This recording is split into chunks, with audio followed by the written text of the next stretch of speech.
If you've ever wondered why people walk over you, manipulate you, or seem to sense your every insecurity, it's not by accident.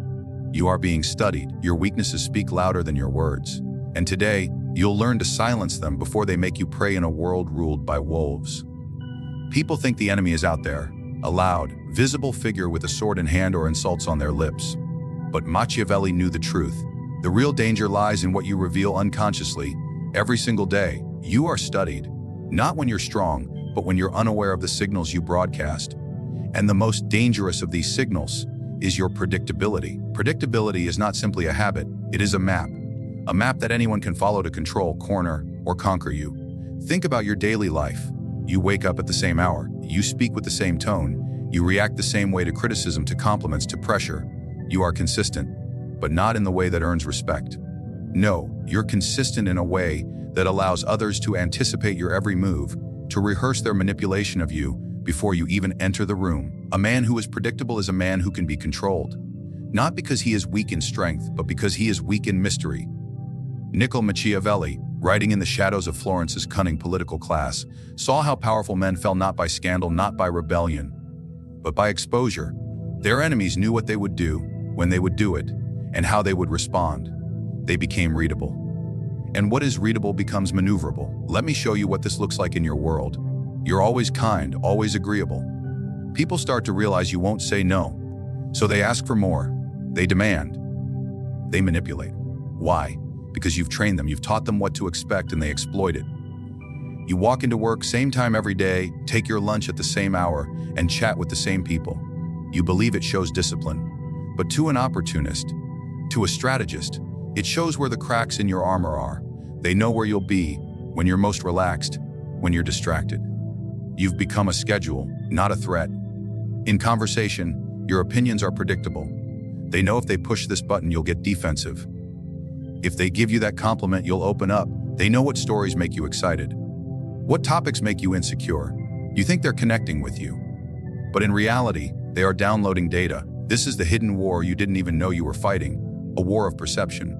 A war of exposure. Do you understand now? Predictability is a form of psychological nudity. It's walking into a court of power completely unguarded, assuming others see you with kindness. They don't. They see you as a chess piece that moves exactly the same way every time. Machiavelli would say, if your enemy knows what you'll do before you do, you have already lost.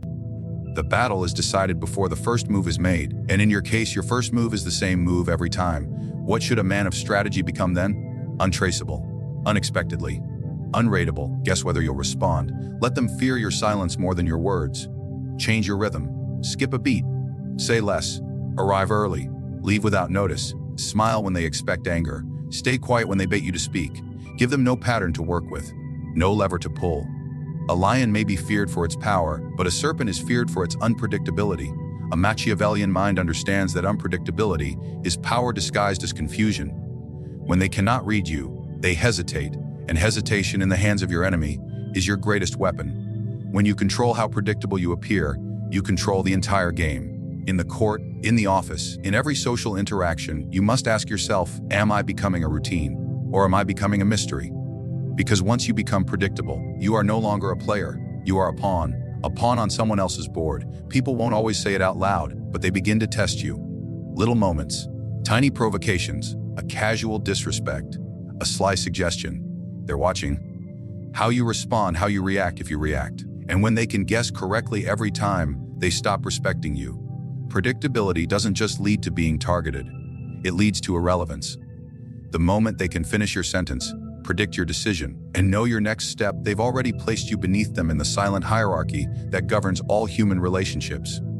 There is only one antidote, one shift, one evolution. In the quiet corners of strategy, there is a truth so subtle, most never see it coming. It's not the sword that kills the king, it's the smile behind which rage hides. It's not the betrayal that breaks the ruler, it's the moment his emotions become visible, predictable, and exploitable. This is the invisible battlefield of power, and the man who cannot control his emotions is a man already under the control of someone else. They don't need to defeat you in public. They only need to read you in silence. Most people wear their hearts like open wounds. Their faces twitch with anxiety, their voices betray desperation, their eyes flicker with approval seeking. Their very energy reveals their internal state. And once your inner world is on display, every manipulator around you becomes a puppeteer. When people can see what you feel, they learn how to make you dance. Anger, fear, excitement, insecurity. These are not just emotions, they are levers. And if you are not trained to hide them, to suppress their signals, someone else will reach out and pull those levers. That is how power is stolen without ever raising a voice. You may think you are being authentic. You may believe your vulnerability is noble. That showing how you feel makes you trustworthy. That being expressive makes you strong. But Machiavelli would disagree. He would remind you that men are rarely moved by honesty. They are moved by advantage. And emotion gives them an advantage. Let's speak plainly. The moment they know what angers you, they can provoke you. The moment they know what flatters you, they can control you. The moment they see your nervous laugh, your eyes darting in confrontation, the way your voice changes when someone questions your worth, they have you. Emotion is the greatest informer of human weakness. It is the language predators speak fluently. And when you leave your emotions exposed, you speak that language louder than any word you could say. Now imagine the Machiavellian figure. Calm, measured, he hears an insult, but his face is still. He is betrayed, but his voice doesn't change. His closest allies cannot raid whether he is pleased or plotting. They are drawn in by the mystery and terrified by the silence. This is not repression. It is weaponized control. You are not meant to bury your feelings. You are meant to master them. To decide when they surface, where they surface, and if they should surface at all. Just like a general does not reveal his battle plan, you do not reveal your emotional reactions, because every reaction teaches them something about you. And every lesson learned is a weakness they will use later. Your enemies are watching when you're stressed. Your coworkers observe what makes you defensive. That person flirting with you is gauging how quickly you seek affection. The friend who never apologizes is measuring how little you value self-respect. They're not doing it consciously all the time, but instinctively, constantly. If you want to rise above the crowd, you must stop moving like the crowd, and the crowd reacts, loudly, immediately, emotionally. The powerful, on the other hand, absorb everything and show nothing. This is how kings avoid manipulation. This is how leaders outmaneuver enemies. This is how Machiavellian minds become unrateable forces in any room they enter. Their silence is not emptiness. It is dominance. Their stillness is not weakness. It is strategy. You must train yourself in the art of concealment. That doesn't mean becoming a robot. It means becoming a fortress. What you feel is real, but it is not owed to anyone. You may be boiling on the inside, but you must be marble on the outside. You may want to explode with truth, but instead, or you say nothing. Silence becomes your sword. Detachment becomes your shield. When you master this, something begins to shift. People no longer test you. They don't know where your limits are. They don't know what you're thinking. They grow cautious, curious, and then careful. The less they know, the more they fear. And you no longer dance to their tune. You don't flinch when attacked. You don't chase when ignored. You don't fold when challenged. You remain unreadable. And in the world of power, mystery is more respected than sincerity. You must become a mask, a beautiful mask. Behind it, feel everything. But never ever let them see where you break. There is a quiet addiction more dangerous than power, more enslaving than greed. It hides in compliments, in approval, in applause. It makes you feel good for a moment and leaves you hollow forever. That addiction is the need for validation, and it is the leash by which most people are silently controlled. Validation is a drug dressed as connection, a poison disguised as love, and the one who craves it has already surrendered their power. Look around you. People cannot speak without seeking agreement. They cannot act without first being seen. They measure their worth by hearts, likes, replies, and praise. But Machiavelli knew the man who needs others to affirm him has no identity of his own. He is a shadow shaped by the opinions of louder men. You see, the need for validation starts small. You do something good, someone smiles, and your brain registers it as reward. It becomes a cycle, a loop. But over time, it turns corrosive. You begin to shape your behavior around what others approve of. You say what is safe, not what is true. You choose what pleases others, not what strengthens you. You allow their praise to become your permission. And that's where your downfall begins. The one who needs to be liked will never be feared. The one who needs to be accepted will never be respected. And the one who needs to be told they're enough will never become more than what they already are. People don't say this out loud, but they can feel it. They sense when you need something from them. And when you walk into a room with that hunger, the hunger to be seen, to be valued, to be acknowledged, they know. And once they know, They can feed you when they want to control you, and starve you when they want to punish you. They give you silence and watch you panic. They withdraw attention and watch you beg. They withhold praise and watch you adjust. All because they understand this: the person who needs to be validated can be manipulated. Now imagine the opposite. Imagine a man who does not need applause, who is not rattled by rejection, who walks into any room not to be liked, but to observe, listens not to agree, but to calculate. That man is dangerous, because you cannot bribe him with flattery, you cannot shape him with silence, you cannot control him through social approval. That man is free. Machiavelli didn't write for the masses. He wrote for the few who could lead without needing love.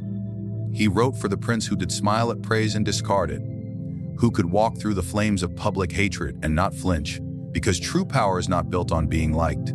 It's built on being unshakable. And to be unshakable, you must stop needing to be seen. There is a sickness in the modern world, a desperation to be noticed. Everyone wants to be visible. They speak louder, they post more, they show off, they inflate. The more visible you are, the more dependent you become. And the more dependent you are, the less power you hold. Real strength moves in silence.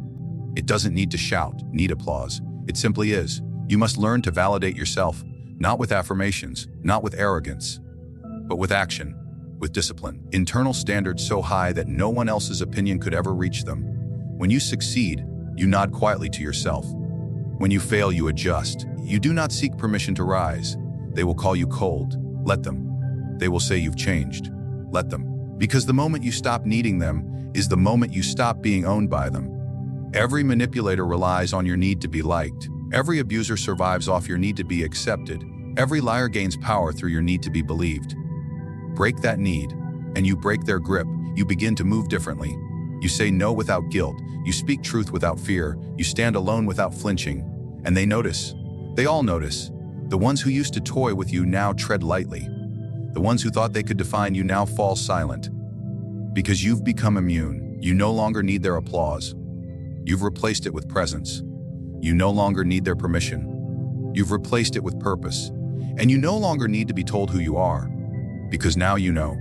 If you've ever wondered why others seem to get ahead with less intelligence, less skill, even less character, it's not because they are better. It's because they are hidden. They are unreadable. They wear masks while you wear your truth like a weakness. And until you learn to do the same, you will continue to lose to people you should be outmaneuvering with ease. In a world of watchers, you cannot afford to be seen for what you really are. Your strengths, your emotions, your intentions, when left exposed, become liabilities. You must become something else now. You must become a masked strategist. Not a liar, not a fake, but a man who knows that the truth has a time and place, and it is rarely in the open. Machiavelli understood this better than anyone. In the court of Florence, surrounded by enemies dressed as friends, allies waiting to switch sides, and nobles who smiled while plotting your ruin, only the mask survived. The raw man, the transparent, the emotional, the eager, was eaten alive before the game even began. To win in the real world, you must stop approaching life like a child begging to be understood. You must start moving like a ghost inside a palace, observing everything, revealing nothing, waiting for your moment to strike, not with force, but with surgical accuracy. A strategist never plays the game emotionally. He plays it structurally. While others rush to speak, he remains silent. While others react, he remains still. While others expose their positions, he quietly maps the terrain. When he finally speaks, acts, decides, it is decisive, calculated, impossible to undo. That is what power feels like. You must learn to craft an image, not a persona built on performance, but a projection built on intentional ambiguity. Let people think they know you. Let them guess your motives. Let them draw conclusions. Because every time they guess, they reveal more about themselves than you do. And while they think they're reading you, you're already reading them. This is not about becoming dishonest. It's about becoming untouchable. It's about knowing that in a world of manipulation, the most dangerous thing you can do is hand people your playbook. The moment they can predict you, they can plan against you. The moment they see what triggers you, they can control you. And the moment they know what you want, they know how to starve you. But when you wear the mask, they see what you choose to show, not what you feel, not what you plan, not what you fear. They seem calm when you're analyzing. They see warmth when you're studying their angle. They see nothing when you're building everything. That is the art of the masked strategist. He knows that real power doesn't need to be loud. He knows the strongest move is often restraint. He lets others run ahead, burn out, expose themselves, and then steps over their wreckage with precision. People around you are watching. Every word you say, every glance, every reaction. And most of them aren't just watching to admire. They're watching to position themselves above you. That is the real social hierarchy, unspoken, invisible, but ever present. The more you reveal, the easier it becomes to place you. So let them misplace you. Let them think you're simple. Let them think you don't see. Let them underestimate you, because underestimation is the greatest cloak of all. A man who is seen as harmless can move freely, can listen without suspicion, can maneuver behind the curtain while everyone else fights under the spotlight. And when the moment comes, you no longer need to yell to be heard. Your presence alone will carry the weight. Because they will realize, too late, that they never knew you. And that what they couldn't see, they couldn't control. You must become cold, not cruel, calm, not weak, quiet, not submissive. You must say little, but see everything. Give just enough to earn trust, but never enough to give it away. You must master silence like a blade. Not to cut, but to remind everyone that you carry it. This is the fix. This is the way out of emotional slavery, out of social servitude, out of the weak need to explain, to prove, to please. You wear the mask, not to deceive, but to protect, not to manipulate, but to maneuver. You must learn to smile while thinking, listen while planning, agree while resisting, retreat while advancing. Because strategy is not about action, it's about timing. And the man who waits behind the mask always chooses the timing. Now you understand why the world feels like a battlefield. Why do you feel watched, manipulated, and underestimated? It's not paranoia, it's structure. This world is ruled by perception, not justice. By psychology, not sincerity. And those who refuse to see it remain prey forever. Your predictability was a blueprint. Your emotions were instructions. Your need for validation, an open contract begging to be exploited. And all of it, every weakness made you a target. But no more. Because now you are aware. Now you see the hidden weapons of the powerful. You see how silence dominates noise, how unpredictability confuses control, how emotional restraint invites fear, and how a mask worn with purpose becomes a shield no enemy can penetrate. This is not about becoming inhuman. It's about becoming untouchable. You do not need to be louder. You need to be less readable. You do not need more approval. You need more control. You do not need to defend yourself. You need to disappear behind discipline and let your actions speak in echoes. The world doesn't attack the strongest. It attacks the most exposed. So cover yourself in mystery, in patience, in power, and let them try to aim at a shadow they can no longer see.